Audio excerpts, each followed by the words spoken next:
especially on this program. So welcome, Carl. Thank you, Charles. Thank you. These are calls I'm making in Charles' direction, because Charles is, if you haven't discovered already, if you haven't read his work already, if you haven't learned of him already, you'll learn throughout the rest of this week how amazing an institution Charles Small is. So I just want to thank Charles for inviting me to be a part of this program last year. We had an amazing time. Things were so productive, things were so powerful and meaningful, and I think everyone who came left changed. And I'll just leave that with you. And of course, about being here with Femi back over the years and being able to connect the three of us as kind of the three musketeers last year, now again this year, warmed my heart as well. We will have an amazing time. We will learn from you. We will grow from you, and we'll all learn and grow together. Amazing, amazing time ahead. And I'm just grateful to be a part of it. I'll catch up with you tomorrow. So I think very briefly, we're a small group, and I'd like to, if you don't mind, sort of go around the rows, and if you could just briefly introduce yourselves to the group, it would be kind. So we'll start over here. If you can stand up, please, and say who you are, where you're from. Hello, I'm Sagan Duncan. I'm from Hampton University in the United States. I'm the director of the Freddie T. Davy Honors College, and I'm honored to be here. Okay. Michal Vašečka, Masaryk University, Czech Republic. Although I'm Slovak, born in Czechoslovakia, and my mother is Polish, I grew up in the part of Bratislava, which is inhabited mostly by Hungarians, so let me represent Central Europe.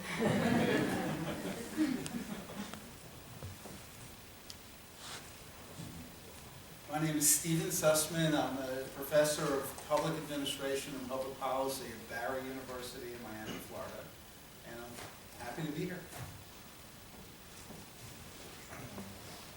Dan Michman, I'm from Bar-Ilan University and Yad Vashem, and actually more focused on information. This is my wife Gloria. The whole company's been now for 38 years.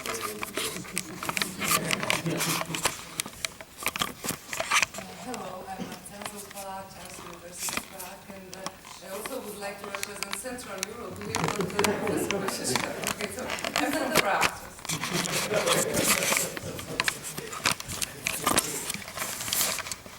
Oh, that's not good looking for Matt here. I'm David Meyer from Dickinson, North Dakota. I can represent the Midwest.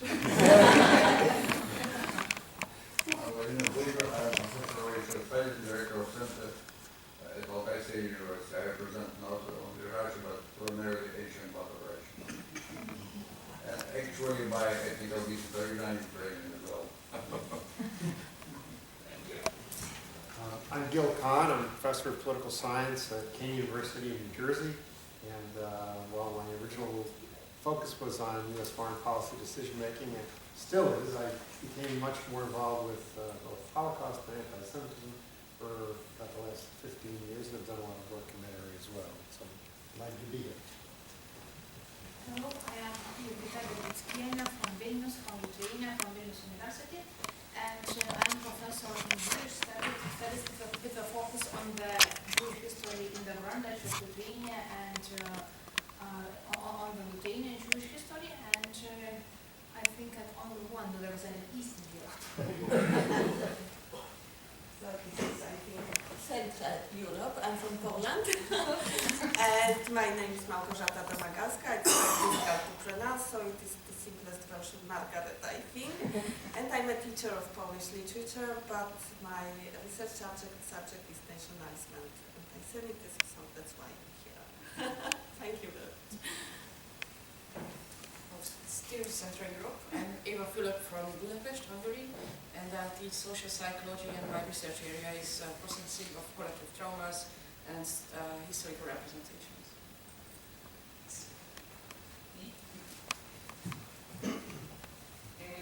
I'm Amy Bach from Tel Aviv University, and I'm teaching African history. I think it's the most unique topic here, but my aim is to bring some kind of course about the African perspective on the Holocaust.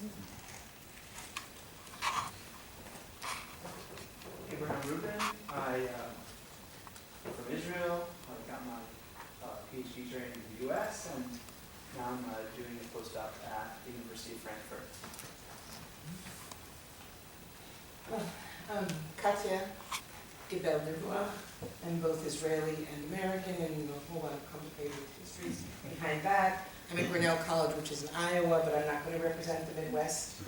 My area of focus is on multiple identities. I believe identities is always in the plural and never in the singular, and I talk a lot.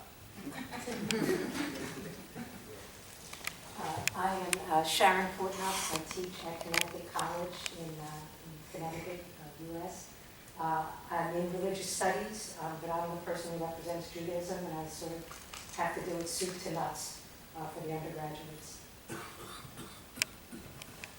I'm David Patterson. I'm with the Ackerman Center for Holocaust Studies at the University of Texas in Dallas. I'm Dr. Daria, also from Hungary, from Budapest, National University of Public Service, Faculty of Law Enforcement, and my subjects are sociology, history, and police science. Hi, my name is Alon Seger. I'm from UConn and I teach philosophy and police studies, Holocaust studies. I'm David Pickus. I'm from Chicago, but I live in Beijing, China, and I teach history at what they once called the People's University, or the University of the Masses, but it's in their language, it's Zhongguo Renyu Dashi. And I'm one of 3 people who represent China. Hello everyone, I'm Eddie Cohen from Israel. I'm a researcher from Bar-Ilan University. My focus is on Nazi propaganda in Arabic language and the Holocaust denial in the Arab world. Thank you. Femi Vaughan. I teach African history and African diaspora studies at Bowdoin College in Brunswick, Maine. An old friend, as you know, of Charles and Carlton. We've been friends now for roughly a good, going on 30 years. And it's really wonderful to be here. We were all 3 when we met. Hello, my name is Jiang Jing. I'm from China, and I'm a young teacher of Zhengzhou University in Henan Province. And I teach students the contemporary world history. I'm very pleased to study here. Hello everyone, my name is Yan Sun from mainland China. I was born there, grew up there, I studied there. And I used to study in Tel Aviv University. And I've been focused on the anti-Semitism and Holocaust studies almost 10 years. And that's the reason I'm here. It's a very great honor. Thank you. Hello, my name is Gregory Lobo. I'm from Britain, but I've been living in Colombia, South America for the last 15 years, teaching at the University of Los Angeles.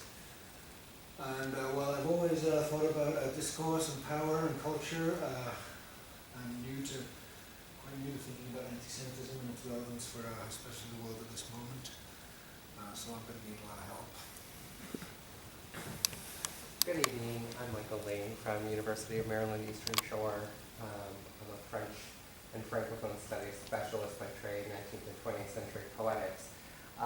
But I also am here in my role as director of the Richard Hansen Honors Program to develop an interdisciplinary junior seminar for our students, which is titled Global Problems, Local Solutions. So I don't have a long history of teaching in this subject area, though I am a fan of teaching very controversial topics.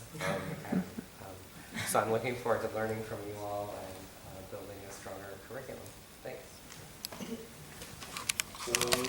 So welcome everybody. It's really a privilege to be here with you.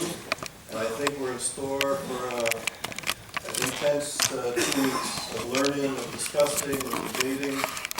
And it's, I think, a small enough group where I think we can build relations where we get into discussion with these folks today, carry conversations over to meals and the pubs in our group.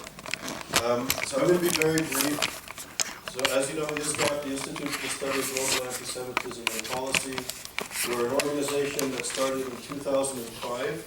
We're a 501c3, we're an independent nonprofit research center in the United States. We're also a nonprofit organization and entity in Canada, in Europe, and in Israel. Charles is the director of ISGAP Canada in addition to this program at Oxford. Ira and I are based in New York. We have an amazing colleague, Robert Hassan, who's based in Rome and runs ISGAP in Europe. And Dr. Mala Tabori is the director of ISGAP in Israel. And what we are committed to doing is doing high caliber research on anti-Semitism from an interdisciplinary perspective with a focus on the contemporary. And in a sense, I would argue that ISGAP is trying to break a taboo because contemporary anti-Semitism is often dismissed and perceived as being politically incorrect, right-wing, neoconservative. Scholars who write about contemporary anti-Semitism are somehow inherently defending Israel and Zionism. So it's a difficult topic, unfortunately. And what we did last year was our first program. It was a great success. I think it was the best program that I ever participated on.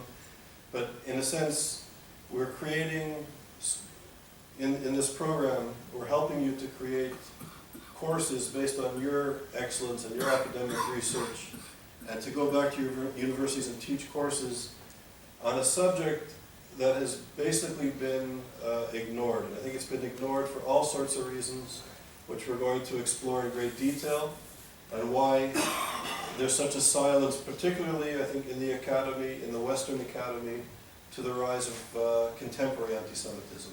So tomorrow I'll give a lecture on globalization and anti-Semitism, exploring three main types of anti-Semitisms with an S. So the religious-based anti-Semitism, the racist nationalist type of anti-Semitism, and today's anti-Semitism, which I think the dominant form of anti-Semitism is an attack on Jewish notions of peoplehood and Jewish notions of self-determination, and how that spills into all sorts of issues around the world. And Femi, Michelle, and Carlton, and Ira, we were out for dinner last night, and we were speaking about how in the past year, since we were all here last summer dealing with these issues in our first annual summer school, and how things are sort of unwinding globally. And we see the rise of radical political Islam continuing on its march, unchecked by the academy, unchecked by leading intellectuals, unchecked by the media of record. And this is a reactionary social movement which not only calls for the extermination of Jews, but calls for the subjugation of women, the killing of gay people, the elimination of the notion of other, the ethical relations that we have to have for the other. And yet, as this reactionary social movement gains force, it seems that Western nations and intellectuals have been remaining silent. And my colleagues just did a study in Israel, for example. Last year we discussed the nuclear Iran agreement. It was signed during the summer school. And today, 1 year later, we see $150 billion at least being transferred to a regime in Iran that literally calls for the killing of Jews. Boeing and other multinational corporations benefiting from this deal in great capacity. We know that 5 days after the agreement was signed, this massive refugee crisis from the Middle East exploded. People from Iraq, from Syria, from the region, refugees in Turkey, who did not want to live under Shiite domination, Shiite Islamist domination, decided that the West had abandoned them, and they decided to leave, to move. And this is where we see the influx of millions of refugees into neighboring countries, into Europe, destabilizing countries. Jordan is on the brink. Southern European countries had to cope last year with this massive influx. Germany, the rise of xenophobia, the rise of security issues, all sorts of things are spilling now from the Middle East into other parts of the world, and the intellectuals have remained silent in this moment. in the United States of America to discuss radical political Islam. Islamism, not Islam, not Muslims, but Islamism is a political sin. If you speak about it, you must be supporting Trump. This is the caricature in the debate in the United States between the Republicans and the Democrats, the sort of silencing of rational, high-caliber, serious thought about what's happening in the world. And it's this silence that is, I think, undermining notions of citizenship, notions of democracy, and notions of human rights. So while the world looks at the Jew, while the world looks at Netanyahu and the settlements and the Zionists, here we have hundreds of thousands of people massacred that will go down in history in Syria and Iraq as a genocide. We have 12 million refugees, and the world is still silent. And I would argue, I would submit to you, that this is very much a part of anti-Semitism in the contemporary context. As Elie Wiesel, who unfortunately passed away about 6 weeks ago, used to say over and over, that anti-Semitism begins with Jews, but it never ends with Jews. That once this violent, virulent form of hatred is unleashed onto society, it doesn't stop with the Jews, and it attacks others. And we can see, tragically and sadly, how Elie Wiesel was correct, that once we were silent for 2 or 3 generations about the demonization of Jews and Jewish peoplehood, that this reactionary social movement and this hatred has been unleashed against all sorts of victims. And I think we, in the next 2 weeks, will unpack this threat, not just to Jews and to the Israelis, but to democratic principles, to human rights, to women, to gay people, to Christians, to Baha'is, to moderate Muslims, who are the greatest victim of this reactionary social force and the silence and the selling out, if you will, of democratic principles from the West. So I'll discuss this in more detail tomorrow. Carlton and I are scheduled for a few hours of a lecture. So tonight we have a full program. I will be brief in my introduction. You can see our colleagues, there's bios in the program that you have. So I won't go through the bios, only to say that it's really a privilege and an honor to have this panel here this evening to kick off the program. Tonight's lecture, Globalization and European Antisemitism, the Case of France and the Russian Federation. We'll do the panel discussion, and then afterwards there'll be a film that we'll show. So the first speaker will be Zev Kanin.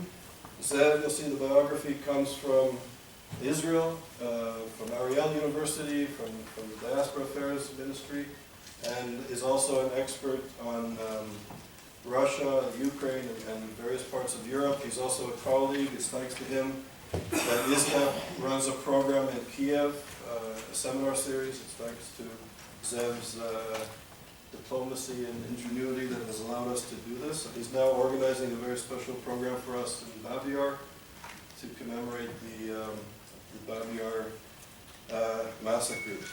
So Zev will start off, and then after Zev will be Dr. Glenn Feder. Glenn is did his doctorate at Sorbonne and Boston University.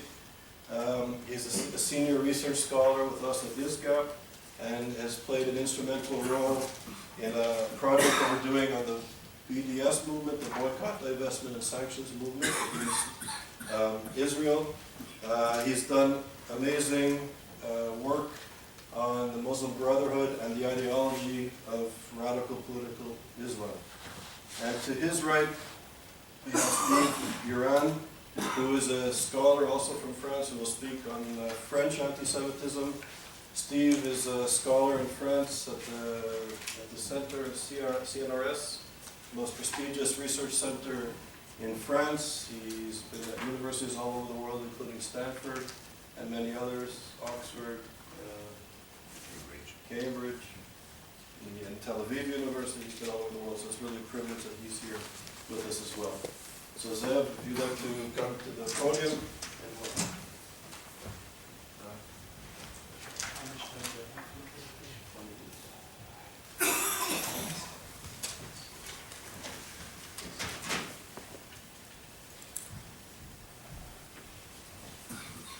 Sure, thank you very much.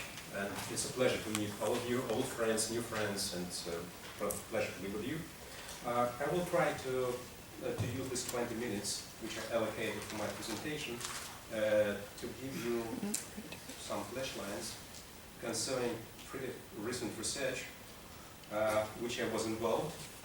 And this research is devoted to contemporary standard anti-Semitism or asemitism or notions concerning Jews in the Russian Federation. In fact, that's the first presentation of the results of this study. The study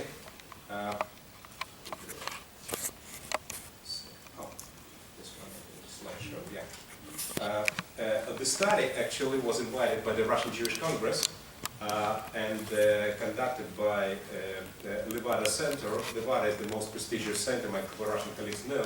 It's like a Russian analogy vis-a-vis of Gallup or Pew Center in the United States. And in fact, it was never published before. As I said, it's probably the first publication presentation of the results of this study.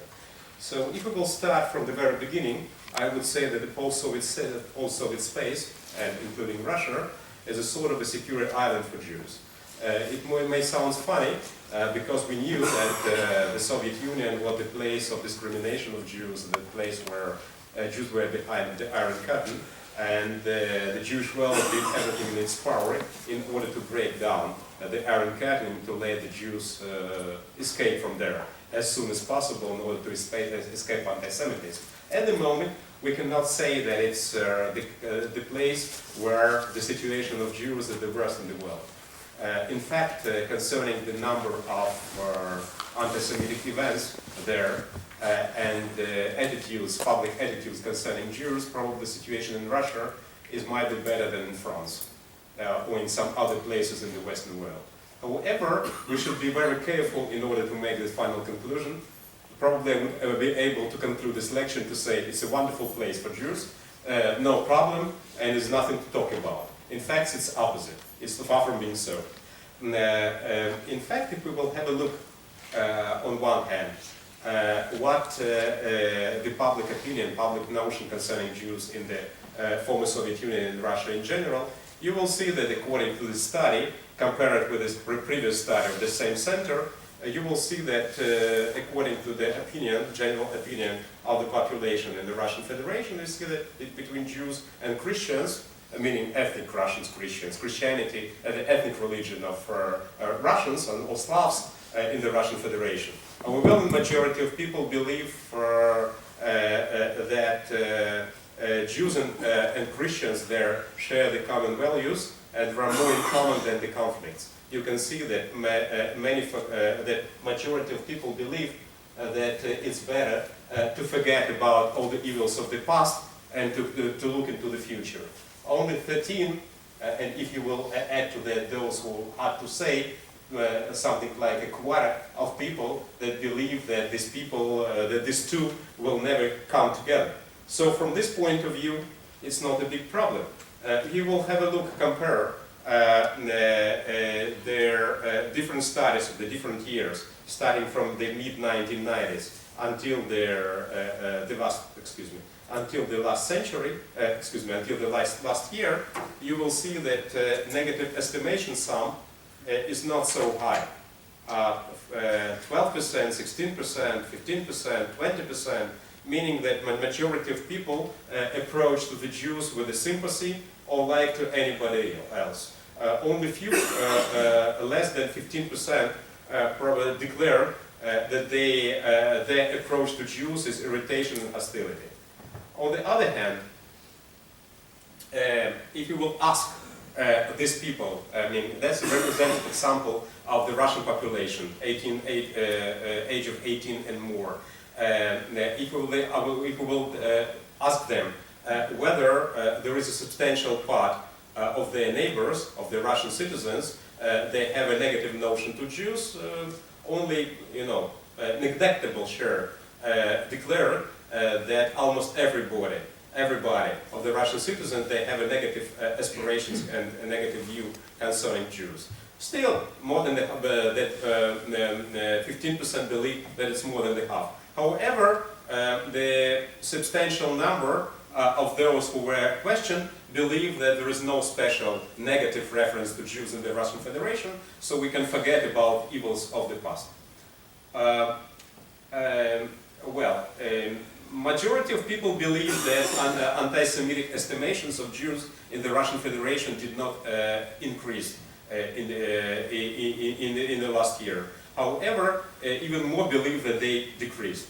But you will have a look at the number of anti-Semitic events. They are substantially small than it used to be, or they could expect, concerning their all this anti-Semitic, anti-Zionist, in fact, the same anti-Semitic propaganda in this late Soviet Union. We will have the number of events of anti-Semitic vandalism in Russia and Ukraine. They are also relatively small.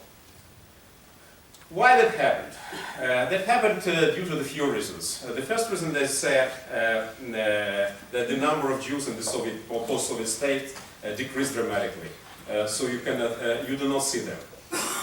And you have more new enemies, so-called. Caucasians, meaning not the meaning of Caucasians in the United States, meaning those who are from Northern Caucasus, Chechens, Dagestanians, and so on and so forth. The Muslim minorities that are actually identified with the Islamic terror in the Russian Federation. They have new enemy now. Russians have Muslim migrants, and also the United States, the European Union, they are new enemies at the moment.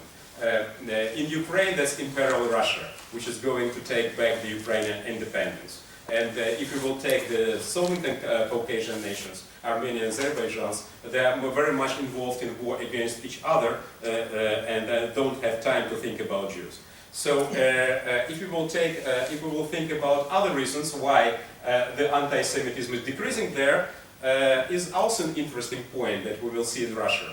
That the left-wing pro-Western liberal intelligentsia, opposite to what we see in Europe, is not anti-Semitic.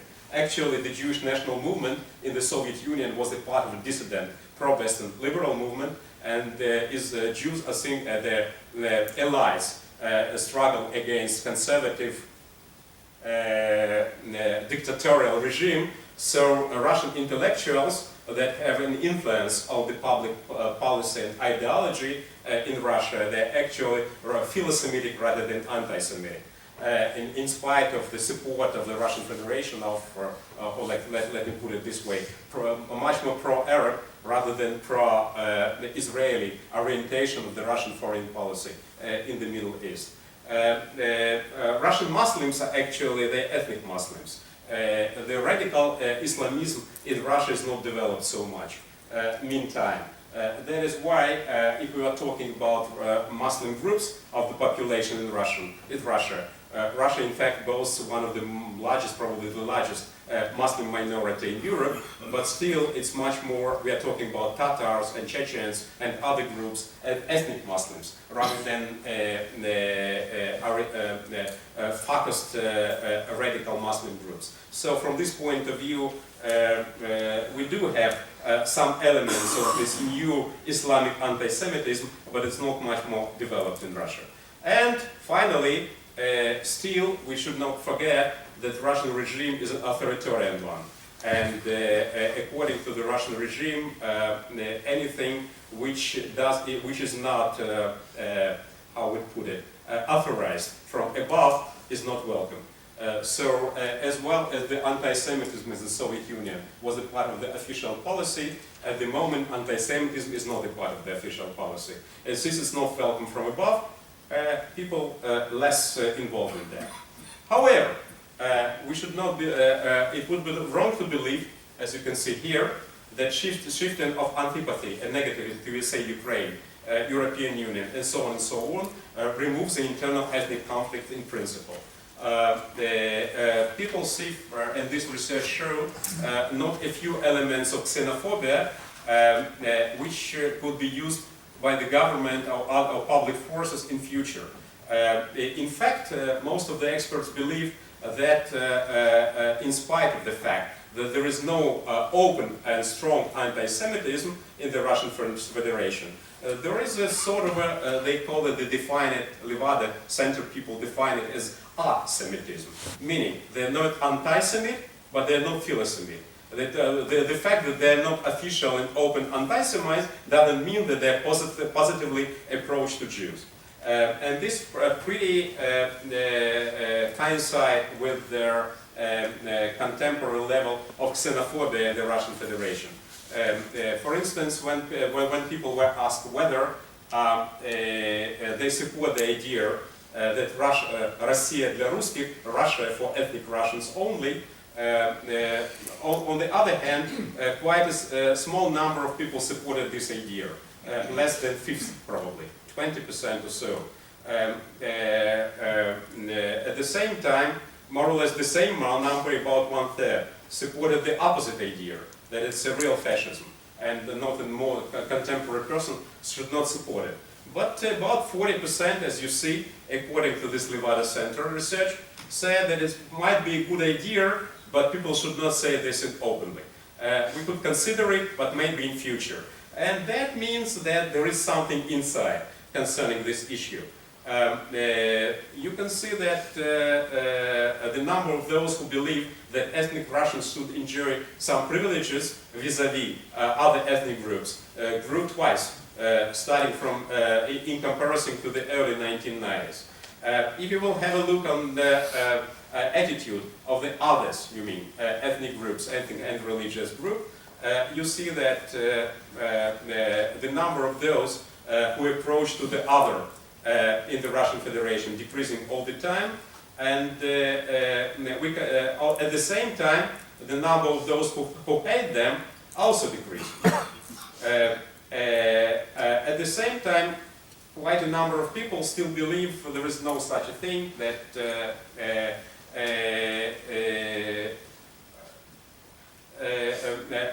there is no xenophobia at all, and there is no necessity to care about this problem. I understand that my time is almost expired. However, I would like to show you a couple of things which seems to me pretty important in order to understand what the story now concerning the xenophobia and anti-Semitism in the Russian Federation.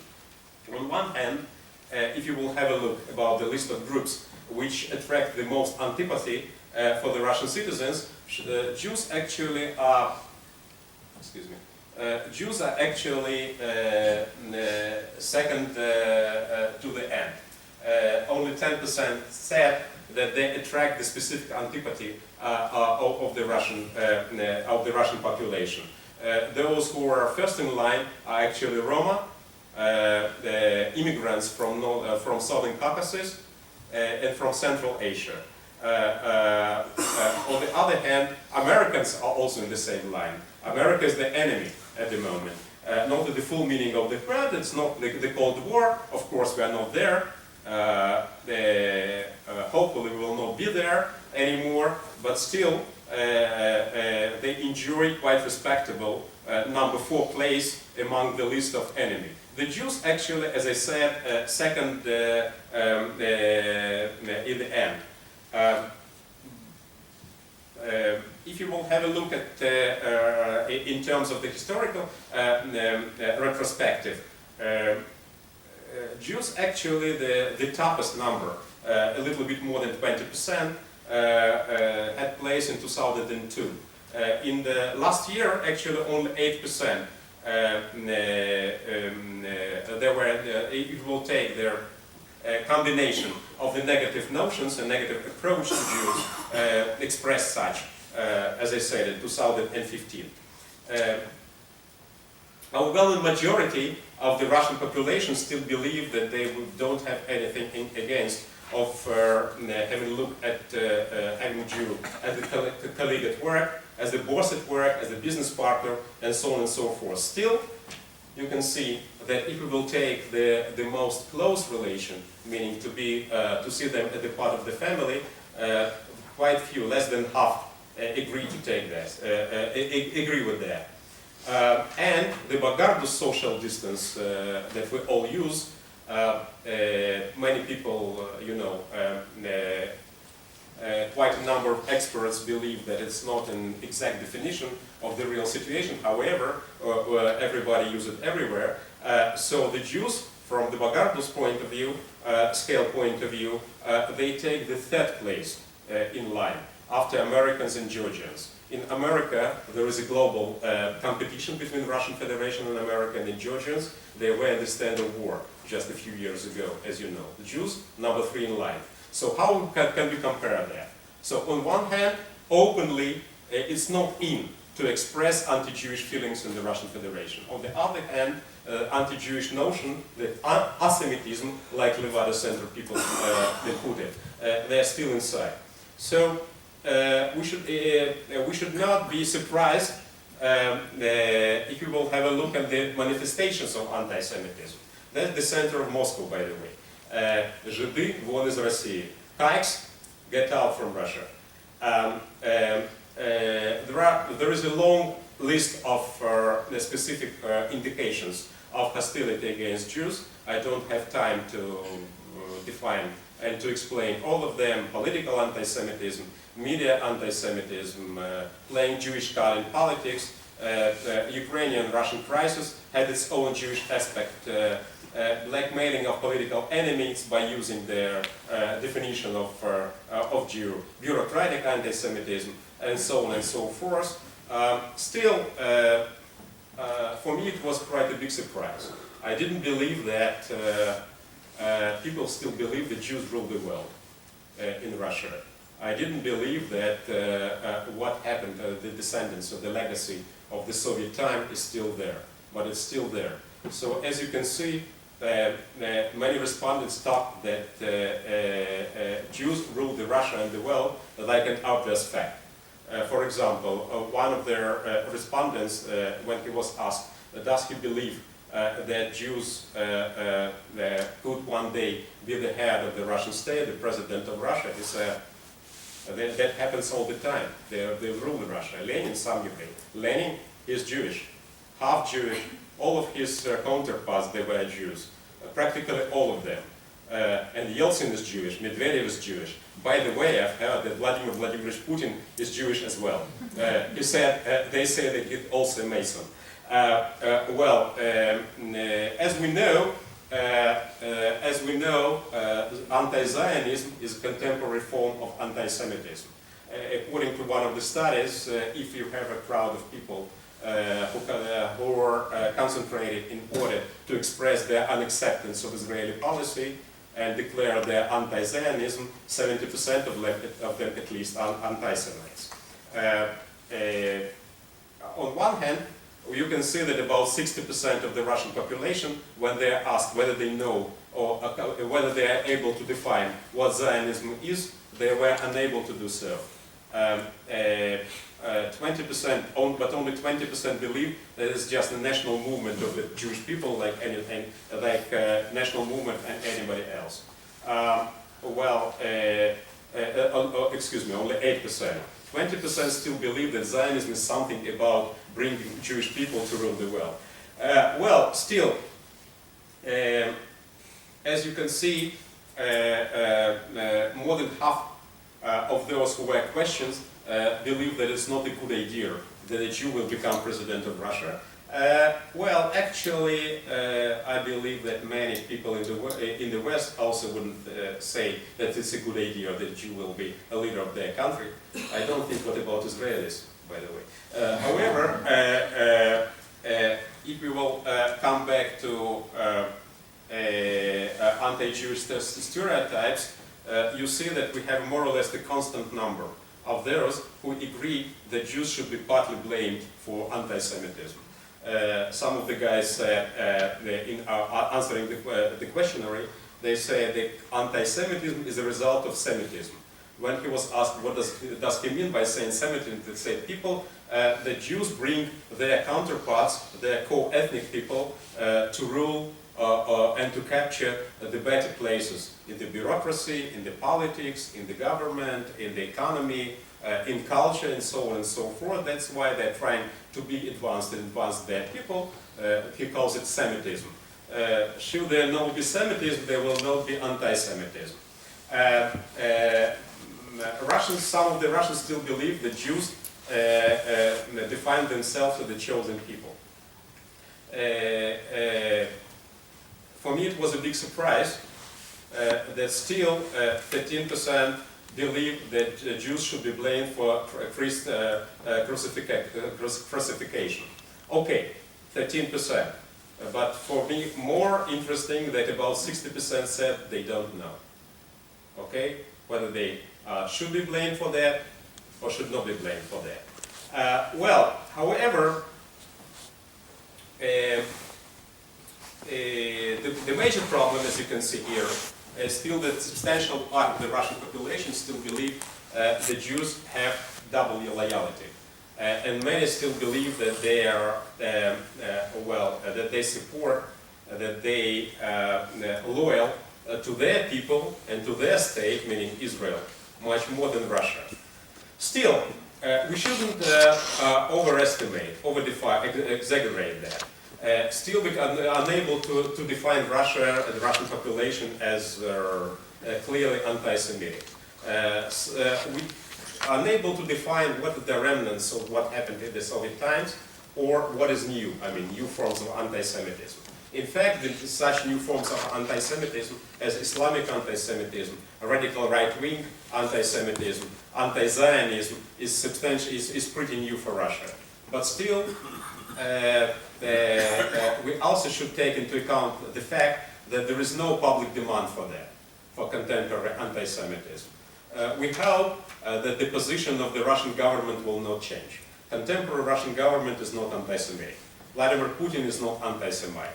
However, quite a few of our experts believe that it could change, like we say in Hebrew, bin laila, overnight. It might change overnight. And then, what can we do? Fortunately, we have the state of Israel. Thank you so much. Thank you, Zeb. And Len.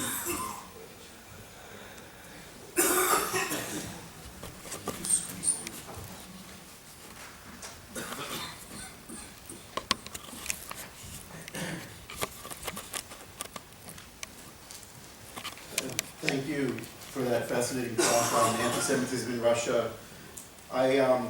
Given the lack of time, I want to speak directly about what I believe is one of the main sources of anti-Semitism in France today.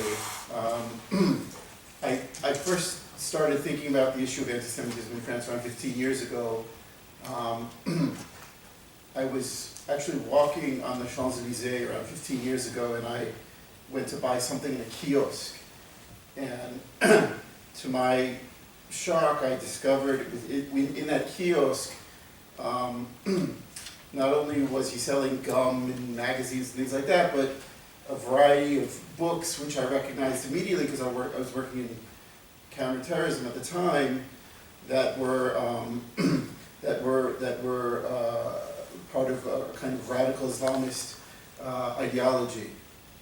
I saw Hassan al-Banna and Sayyid Qutb and various other Islamist ideologues on the shelf, and that brought me to starting to research and think about these questions and why, how extensive a network existed in France on this question, and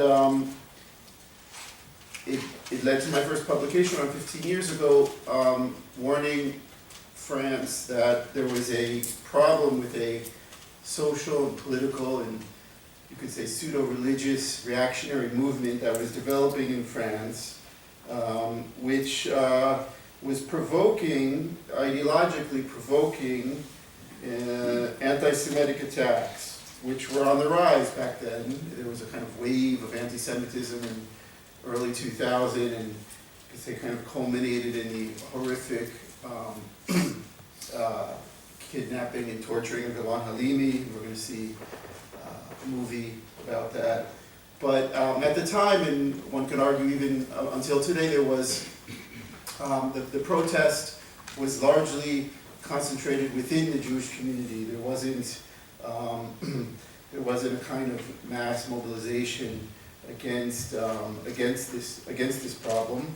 And what I discovered through my research was that France in particular was a kind of perfect storm for this type of phenomena because, well, first of all, we have a long precedent of anti-Semitism in France, starting from the Middle Ages, of course up until the deportation and collaboration in World War II. Secondly, as you all know, the largest Jewish community is in France. So obviously you need Jews. You don't actually need Jews to be anti-Semitic, but it's helpful. Thirdly, what I found was an extremely, as I started to study this reactionary movement which was developing in France, I found that it was an extremely politicized version of Islam compared with the first generation of immigrants that came over to rebuild France after the Second World War, that had a much more traditional based version, that it was a much more politicized version which was playing directly off of the Israeli-Palestinian conflict. And lastly, France, as you know, is an officially secular country. They declared themselves a secular country in 1905. They're a generally liberal country, especially, or comparatively, let's say, liberal country, which has a character which is in many ways directly antithetical to the kind of fundamentalist, religious, conservative strand of Islam that was spreading at the time among a population that was poorly assimilated and often coming from countries that were colonized by France in North Africa. So you have this poorly assimilated population that were, let's say, disproportionately angry because of certain historical grievances. So this led to, I think, a very fertile breeding ground for external movements to recruit and radicalize. Now, within this reactionary movement, what I found through looking into it, that there was a very strong trend towards Muslim Brotherhood ideology. Various Egyptian ideologues, like the founder of the Muslim Brotherhood, Hassan al-Banna and Sayyid Qutb, had a very important influence on Islam in France for reasons that I'm going to explain. But I just want to point to one aspect of this ideology which I think is very revealing. If you read, for example, Qutb's I Struggle with the Jews in his other texts, you see that the kind of blasphemous idea of democracy, the debaucherous mixing of the sexes and sexual liberation and the secularism, all of this stuff that you find in France. Qutb doesn't speak specifically about France, but he attributes that to the Jews. He thinks that, according to him, the Jews basically developed democracy. They developed a certain kind of sexual liberation, and they even developed secularism. And he mentions some Jewish thinkers like Freud or Marx, of course, who still converted, but he tries to ground it in some pseudo-scientific intellectual history. But ultimately, this myth that the Jew is somehow at the center of the web of this phenomenon becomes very, very crucial, because in order to combat that very blasphemous phenomenon, you have to hit the core. And so, since the Jews are kind of spinning that web, they become, let's say, disproportionately targeted within that narrative, within that reactionary, radical Islamist narrative. Now, what happened, we don't have a lot of time to go into this, but what happened in France is, at one point around late 1990s, the French government noticed that there was a problem, that the face of Islam was changing very quickly in France, and they tried to streamline many of the organizations into one kind of council called the Conseil Français de Coup de Mouvement, which finally came to the fore in 2003. And the idea was to have an election, and whoever won the election would simply run the council. Unfortunately, what happened was that the entire plan backfired, and the Union des Organisations Islamiques Françaises, which is basically a Muslim Brotherhood organization, won the election. So they won the election. One of their main figureheads, you might have heard of him, is still Tariq Ramadan, who's basically the grandson of the founder of the Muslim Brotherhood and has an enormous influence up until today in France and other parts of Europe. So I think the public policy strategy backfired and set the foundation, I think, for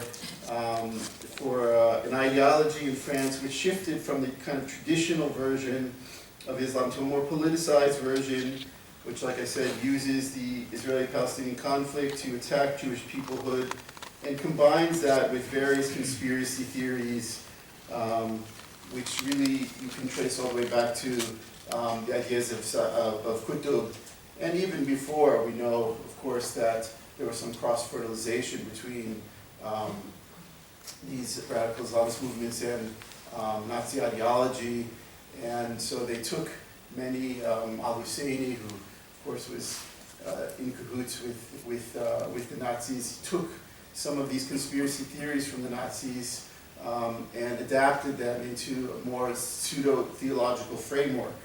Over the past decade now, I'd say my claim is that what I've seen is the Muslim Brotherhood has shifted form in France, and its ideological and even financial support, which traditionally was on and off with they gained a lot of financial support through a kind of rocky relationship with Saudi Arabia. But this traditional support of institutions shifted, I believe, in the past decade or so, towards becoming a kind of global incubator for various radical ideologies, and especially terrorism. So we see, for example, different organizations which have come out of the Muslim Brotherhood that are not necessarily funded anymore by them, but Hamas, as we know, is actually declares in its constitution as a branch of the Brotherhood. Al-Qaeda was very much inspired by the Brotherhood. Mohammed Qutb, Sayyid Qutb's brother, taught Osama bin Laden, was one of his main inspirations. And we know, of course, Al-Qaeda eventually became Al-Qaeda in Iraq and Syria, which eventually became ISIS. So today we see groups like ISIS, instead of using traditional organizations and formal kind of institutions and mosques and things like that to spread their ideology, they do it instead through social media and the internet and other more informal means of communications, and that is really, I think, the new kind of frontier that we have to look at, which is the virtual frontier. Now, I just want to touch very quickly on why France. Why France? What is it about France that has put it in the spotlight and made it a kind of ground zero for anti-Semitism in Europe? We know that the largest amount of anti-Semitic attacks in Europe have consistently, for the past few years, been in France. And so, if we look back at ISIS, I think, and other kind of social and political reactionary movements, I think they saw the kind of poorly assimilated youth in France as very fertile breeding ground. They saw that the ideological framework was already present in France. There are at least two top officials in ISIS that are French origins and would like nothing more than to attack France. And finally, we know that France is one of the main leading countries in the coalition against ISIS in Syria and Iraq. So all of these things make make France one of the main targets, which is why I believe we're seeing so many attacks over the past 2 years in France alone.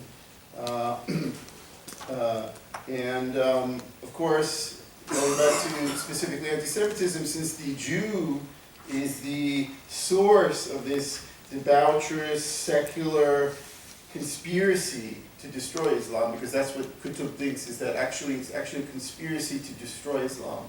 Since the Jew is a part of that, is really at the center of that, there of course been a disproportionate amount of attacks against Jews, and it can come in various forms through religious institutions like in Toulouse, Mohammed Merah in 2012, or what's become very worrisome lately are the theories about economic conspiracies, and we saw this through to talk about Russia, Jews trying, that Jews are rich or trying to take over the economy. And so we've seen various attacks. There's one in Créteil around a year ago where the terrorist said that he robbed a couple and did some horrific things to this couple in their home, in their apartment, and said that he was interested in, he got their bank cards and everything, he was interested in them because they're Jewish and therefore they must be rich. And of course, when we see the movie about Halimi, we'll also see that initially he was attacked and they were trying to get money out of the Jewish community. They just assumed that he came from a wealthy family because he was Jewish, which, I mean, the vast majority of Jews in France, one of the largest communities is in the northern suburbs of Paris, which is far from wealthy communities. So,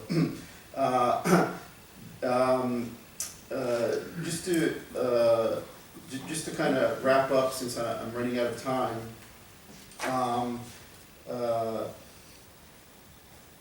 I didn't really have time to mention how these radical Islamist movements kind of partner and cross-fertilize with far left and far right movements in France.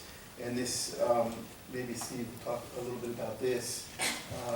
But this is a topic, a whole other topic, but there's been a kind of cross-fertilization of these movements. The Fondapple survey that I signed stated, for example, that 39% of National Front supporters believe that Jews aren't really French. 24% of the far left think that there are too many Jews in France. So there's this strange cross-fertilization between these reactionary movements and the political extremes in France, which make the problem even worse. So I hope I've shed some light on an important element of one of the sources of anti-Semitism in France today, and we'll open the floor up to Steve now.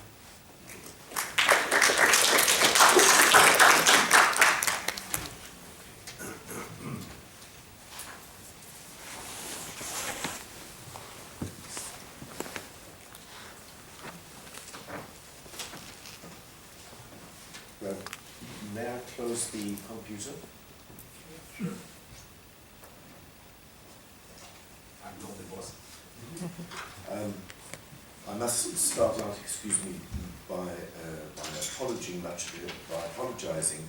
Much as I tried to hide it, you probably noticed that I am not in the greatest health at the moment. I arrived sick, and it occurred to me in a moment of black humor that that there's something strangely appropriate about falling ill just prior to joining a workshop on anti-Semitism and having to speak about it. But that will be the last humor in the few minutes that I've got at my disposal.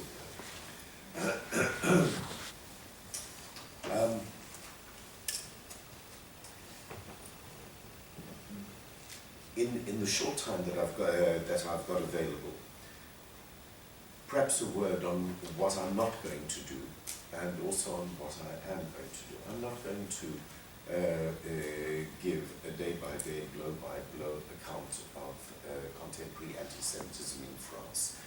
What I thought might be more fruitful would be to focus on some key problematica which are challenges to, which are analytical challenges, and challenges to the way in which one has to try to apprehend the phenomenon, to tease out some paradoxes, and perhaps if I manage to pull it off, to upset a few apple carts. I have some partial disagreements with some of the terminology, which leads me to my principal entry point. The late Eugene Weber, the historian at UCLA, as he was known, Eugen Weber, once quipped that ultimately all history is the history of perceptions, and nowhere is this truer than in the material, in the subject matter that we have before us. And contemporary anti-Semitism in general, and in particular in France, is a contested field. Everything about it is contested. What the phenomenon is, what its characteristics are, what its properties are, how to understand those, and what analytical categories they are a part of. And what this does is to impart enormous energy to the polemics which supercharge any discussion, from the ostensibly most dispassionate academic discussion of the subject all the way through to the most vulgar polemics in the political and social arena. So I'd like to choose as a starting point an observation by one of the most senior social scientists in France, Dominique Schnapper, the daughter of the late Raymond Aron, who published an article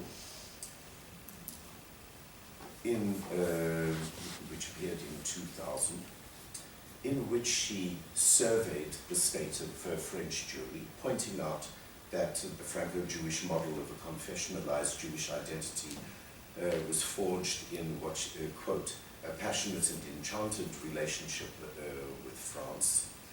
And she points out that for most French Jews, this faith in France was unshaken by the virulent anti-Semitism of the Dreyfus Affair years. It went together with an aversion to nascent Zionism. The first anti-Jewish measures of the Vichy regime in France marked the end of that model. Nonetheless, in the course of her survey, it's a survey which makes analytical points. She reaches our period, the 1990s, leading up to the very date of publication of her article. And she makes the remark that historically the relationship with the situation of French Jews has rarely been so favorable. Now, this sanguine conclusion was to be sorely tested from October 2000 onwards. And paradoxically, that was the very month in which the volume which contained Dominique Schnapper's article appeared. Her rather sanguine view that the dark years were increasingly relegated to the past was supported by opinion polls which seemed to show increasing levels of acceptance of French Jews in the French population. something that was highlighted also in the annual reports of the Commission Nationale Consultative des Droits de l'Homme, the major government state agency which produces a report surveying what it calls racism, xenophobia and anti-Semitism in France. It is jarring to set those observations in juxtaposition to what became increasingly apparent, the sudden explosion and exponential rise of anti-Jewish violence, of anti-Jewish incidents, of expression of hostility to Jews, and the fact that which Glenn touched on at length, that much of this violence was coming from not all the Muslim immigrant population, Arab and Muslim immigrant population in France, but certainly from a very significant part of the most alienated segment of that population. This, in a situation which one readily understands, was supercharged with emotion for several reasons. First of all, the status of Jews in France and in French history. French Jews are a salient moment, a salient feature at the major crisis points in the history of modern France. During the French Revolution, over the 2 years of discussion over whether the Declaration of the Rights of Man and Citizen should be extended to French Jewry, subsequently, excuse me, I must get this. It may be a boon to you that this will shut me up for good prematurely.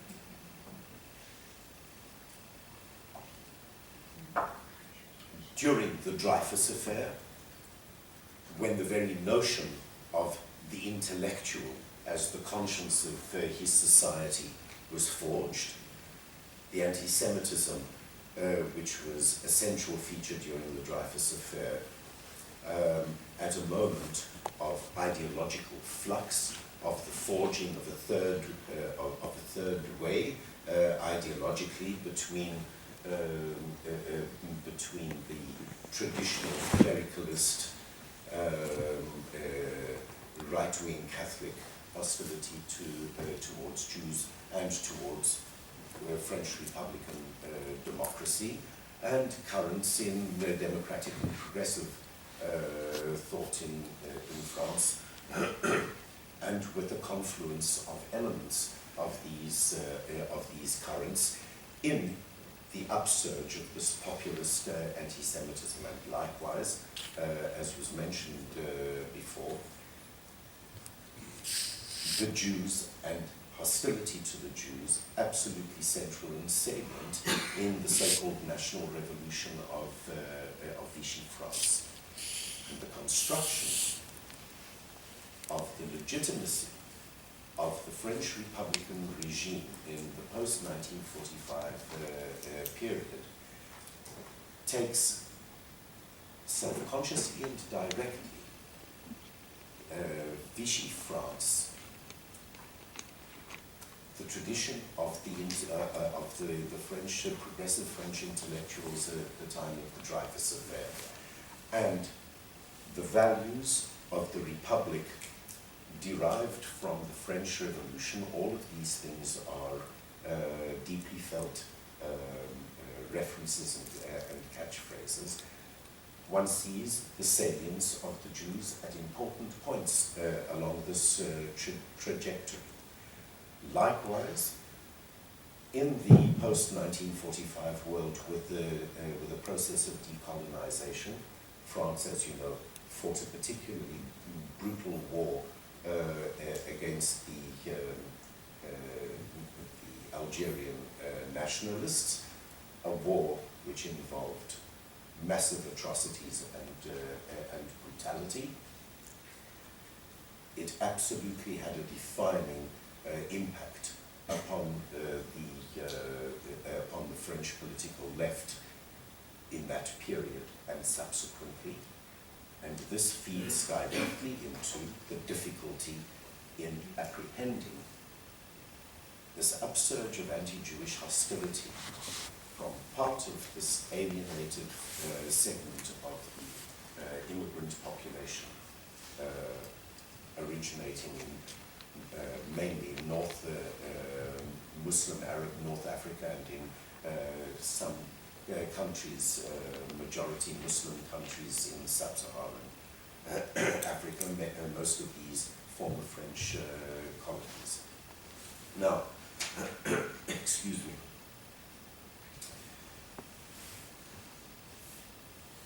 How to understand this?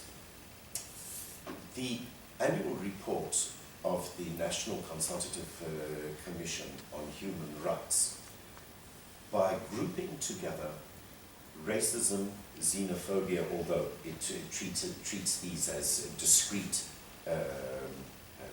subjects, racism, xenophobia, and anti-Semitism, at the very least implicitly treats anti-Semitism as subsumed by the broader category of racism.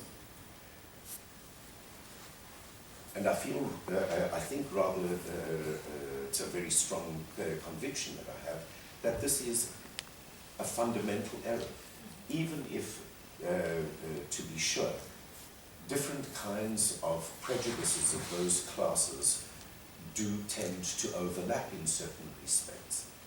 The anti-Semitism has certain distinct properties to it. There is a distinction between prejudices and hostility, which are predicated overwhelmingly on sentiments of contempt, and therefore implicitly on a sociology of hierarchy, and other prejudices which more pertain to the case of anti-Semitism, which has a combination of both contempt, fear, and